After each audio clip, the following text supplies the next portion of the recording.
Hi అండి, అందరూ ఎలా ఉన్నారు? శ్రీమాత్రే నమః. అందరూ బాగుండాలి అమ్మవారి దయ వల్ల. ఈరోజు నేను ఇంట్లో కొంచెం చిన్న పని పెట్టుకున్నానండి. వంటలు చేసి చూపిస్తాను. ప్రెజెంట్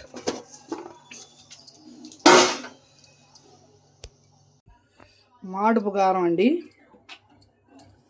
మాడుపు కారం కావాలంటే కామెంట్ పెట్టండి.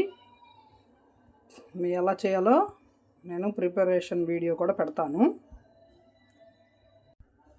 ఇదిగోండి, మొత్తం అన్ని పర్ఫెక్ట్గా సరిపోయినాయి.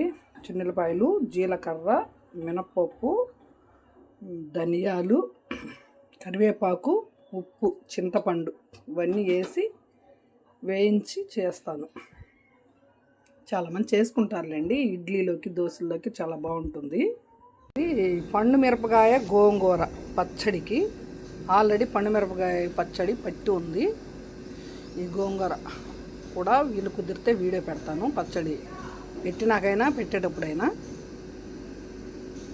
ఎండ అదిరిపోతుందండి, అసలు మామూలుగా లేదు. బయటకు వస్తే ఎండ చూడండి, మీకు కనిపిస్తుందో లేదో కానీ నాకైతే ఏదో అంటారు చూడ, ఎండ గుర్రాలు పరిగెత్తుతున్నాయి ఎండలో. ఇప్పుడు ఎంత ఇంత అయ్యో 12:37 అయింది. నేను వీడియో తీస్తున్నప్పుడు 12:37 అవుతుంది. చెమటలు కారిపోయినాయండి. పొద్దున్నే చేసేటప్పటికే కొంచెం పనైనా చేత కావట్లేదండి. ఈ ముద్ద చేసా, సాంబారు చేసా. దాంట్లోకి సాంబారు. మా మరిది ఒక ఆయన హాస్పిటల్లో ఉన్నాడని అన్నాను ప్రీవియస్ వీడియోస్లో. ఆయన కొంచెం బయట తెచ్చిన ఫుడ్ తినట్లేదంట. కొంచెం ఇక్కడ ఏమన్నా చేసి పంపిస్తే తింటున్నాడంటే కొంచెం ఓపికంటే చేసి పంపించాను. ఇదండి ఈరోజు రొటీను. మీరేం చేసుకున్నారు? మీ ఇంట్లో స్పెషల్స్? సాటర్డే ఈరోజు మామూలుగా పప్పు ఏదన్నా కూర చేసుకుంటాను.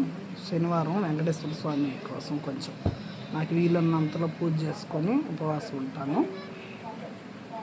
నచ్చితే లైక్ చేయండి, షేర్ చేయండి, సబ్స్క్రైబ్ చేయండి అండి. చిన్నులపాయల కారం కూడా చేస్తాను ఈవినింగు.